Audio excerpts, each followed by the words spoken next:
সুপ্রভাত বন্ধুরা, আজ হলো 30 সেপ্টেম্বর মঙ্গলবার।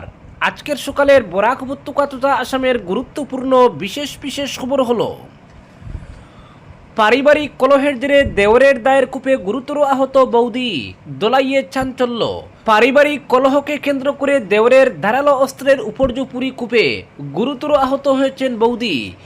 এই জঘন্যতম ঘটনাটি সংঘটিত হয়েছে ধলাই থানা এলাকার পানিবোরা গ্রাম পঞ্চায়েতের কালিটিলা গ্রামে। ঘটনার পর দেওর নিজেও আত্মহত্যার চেষ্টা করে আহত হয়েছে। পুলিশ সূত্রে ও স্থানীয়দের কাছ থেকে প্রাপ্ত তথ্যের ভিত্তিতে জানা যায়, রবিবার বিকেল 4টা নাগাদ ঘটনাটি ঘটে। কালিটিলা গ্রামের দুই সহোদর হলেন গোপাল পাল ও গোবিন্দ পাল। গোপাল কাজের সূত্রে কেরালায় থাকেন। একান্নবর্তী পরিবারে প্রায়শই দেওর গোবিন্দ পাল এবং বৌদি প্রতিমা রানী পালের মধ্যে পারিবারিক কলহ বাধত। রবিবার সেই পারিবারিক কলহ ভয়ঙ্কর রূপ নেয়।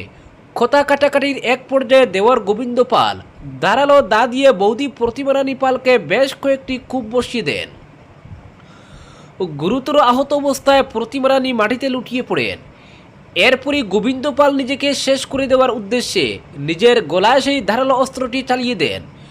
ঘটনা প্রত্যক্ষ করে আশপাশের মানুষজন দ্রুত এগিয়ে এসে গোবিন্দকে নিরস্ত্র করেন। স্থানীয়দের পক্ষ থেকে সঙ্গে সঙ্গে ধলাই থানায় যোগাযোগ করা হয়। ঘটনার খবর পেয়ে ঘটনাস্থলে ছুটে যান সাব ইন্সপেক্টর জুনুরঞ্জন দেউরি ও assistant sub inspector Abdul Haque Laskar দলবল নিয়ে ঘটনাস্থলে ছুটে যান। পুলিশ ঘটনাস্থলে পৌঁছানোর আগে স্থানীয় মানুষজন গুরুতর আহত প্রতিমা রানীকে উদ্ধার করে দোলাই প্রাথমিক স্বাস্থ্যকেন্দ্রে নিয়ে আসেন। তার অবস্থা আশঙ্কাজনক হয় কর্তব্যরত চিকিৎসকরা প্রতিমা রানী পালকে উন্নত চিকিৎসার জন্য শিলচর মেডিকেল কলেজ হাসপাতালে রেফার করেন। শেষ খবর পাওয়া পর্যন্ত আশঙ্কাজনক অবস্থায় প্রতিমা রানীর চিকিৎসা চলছে। জানা গেছে তার 5-6 বছরের একটি শিশুপুত্র রয়েছে এবং তার বাপের বাড়ি হাইলাকান্দি শহরের কলেজ রোডে। পুলিশ ঘটনাস্থলে উপস্থিত হয়ে অভিযুক্ত গোবিন্দ পালকে আটক করে থানায় নিয়ে আসে এবং ঘটনার সঙ্গে জড়িত অস্ত্রটিও বাজেয়াপ্ত করে। গোবিন্দ নিজেও দায়ের আঘাতে ভালো রকম আহত হওয়ায় পুলিশ তাকে হাসপাতালে নিয়ে যায়। সেখানে গোবিন্দের গলায় গভীর ক্ষতের জন্য বেশ কয়েকটি সেলাই দেওয়া হয়। পরবর্তী খবরটি হলো, শ্রদ্ধেয় জনতা, আমি খুব শীঘ্রই আসছি। ফেসবুকে পোস্ট শামকানুর। বিশেষ তদন্তকারী দল অব্যাহতভাবে চালিয়ে যাচ্ছে জুবিন গর্গের মৃত্যুর তদন্ত। মুখ্যমন্ত্রী সম্প্রতি অভিযুক্তরা আত্মসমর্পণ না করলে তাদের ধরে আনতে হবে বলে মন্তব্য করার পর আবারও সামাজিক মাধ্যমে দ্বিতীয়বারের মতো মুখ খুলেছেন শামকানু মহন্ত। এবার তিনি আসামে ফিরে আসার কথা জানিয়েছেন। সামাজিক মাধ্যম ফেসবুকে দেওয়া এক পোস্টে শামকানু লিখেছেন, শ্রদ্ধেয় জনতা, আমি খুব শীঘ্রই আসছি। ইতিমধ্যেই পুলিশকে জানিয়েছি, সরকার ও প্রশাসনকে সম্পূর্ণ সহযোগিতা করব। আমার লুকানোর কিছু নেই। এসআইটি যে প্রশ্ন করবে তার সব উত্তর দেব। তিনি আরও লিখেছেন, অতি উচ্চ পর্যায়ের তদন্ত হোক, প্রতিটি দিক প্রতিটি বিষয় খুঁটিয়ে দেখা হোক। জনতার হৃদয়ের শিল্পী আমার অতি প্রিয় জুবিনের মৃত্যুর সঙ্গে জড়িত সব কিছু প্রকাশ্যে আসুক, এটাই আমি কামনা করি। এদিকে এসএসপি আসিফ মোহাম্মদ শামকানুর বিরুদ্ধে এফআইআর দায়ের করেছেন। শামকানুর আর্থিক অনিয়মের বিরুদ্ধে তদন্ত হবে। এই তদন্ত করবেন এএসপি মরমি দাস।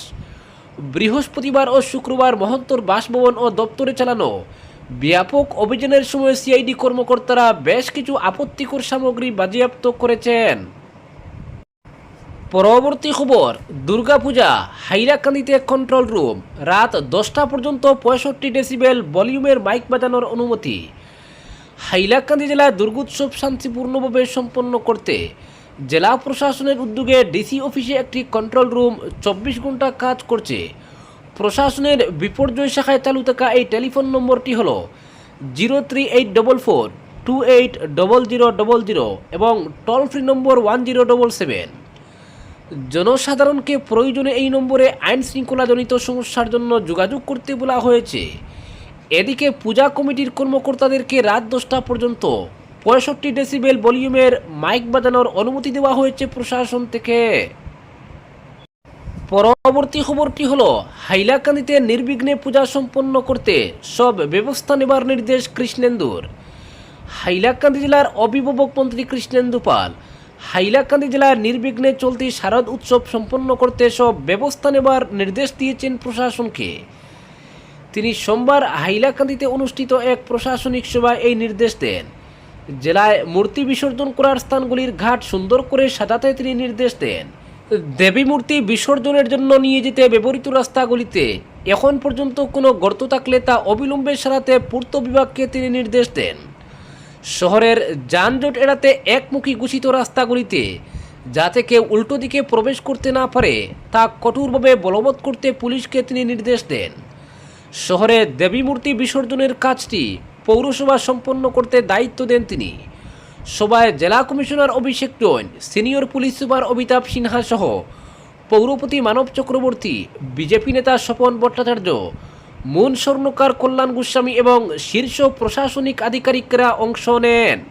পরবর্তী খবর, ফের বিপদের মুখে এসএসপি লীনা দুলে, মেয়ের নামে ভুয়া এসটি সার্টিফিকেট, থানায় মামলা।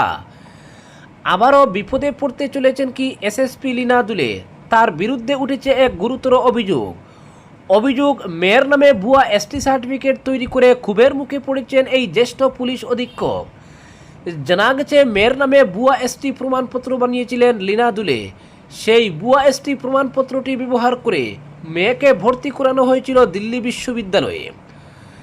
সাম্প্রতিক সময়ে জাতীয় অনুসূচিত জনজাতি আয়োগের তদন্তে ফাঁস হয়েছে এই ভয়াবহ জালিয়াতির তথ্য।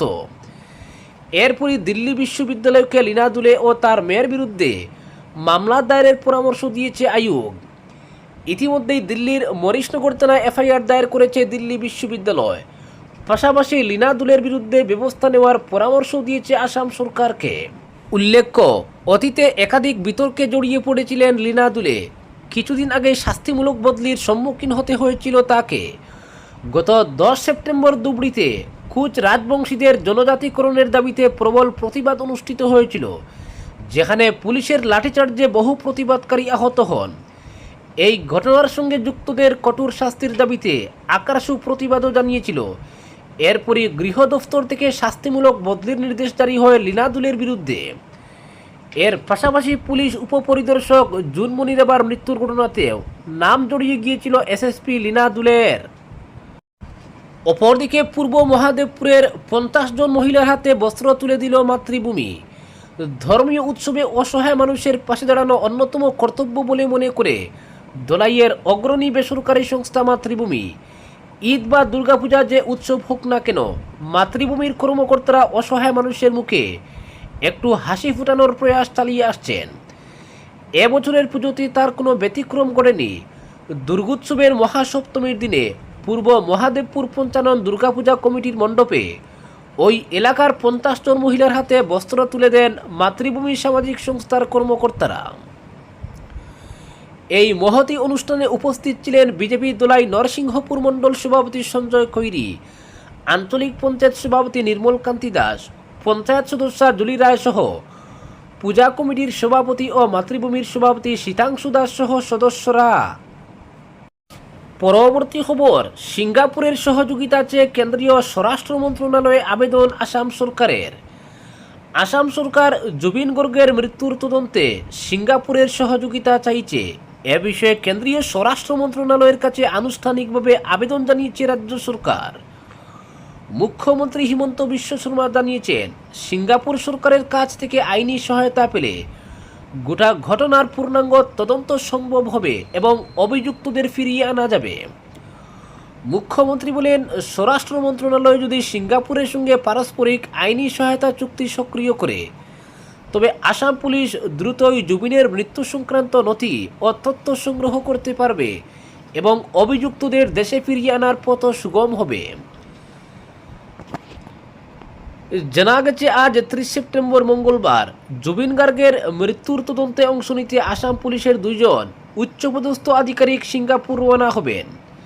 সামাজিক যোগাযোগ মাধ্যম এক্সে হিমন্ত বিশ্ব শর্মা লিখেছেন, আমাদের প্রিয় জুবিনের অকাল প্রয়াণের প্রেক্ষিতে আসাম সরকার ইতিমধ্যেই কেন্দ্রীয় স্বরাষ্ট্র মন্ত্রণালয়ের কাছে সিঙ্গাপুরের কাছে পারস্পরিক আইনি সহায়তা চুক্তি সক্রিয় করার আবেদন জানিয়েছে।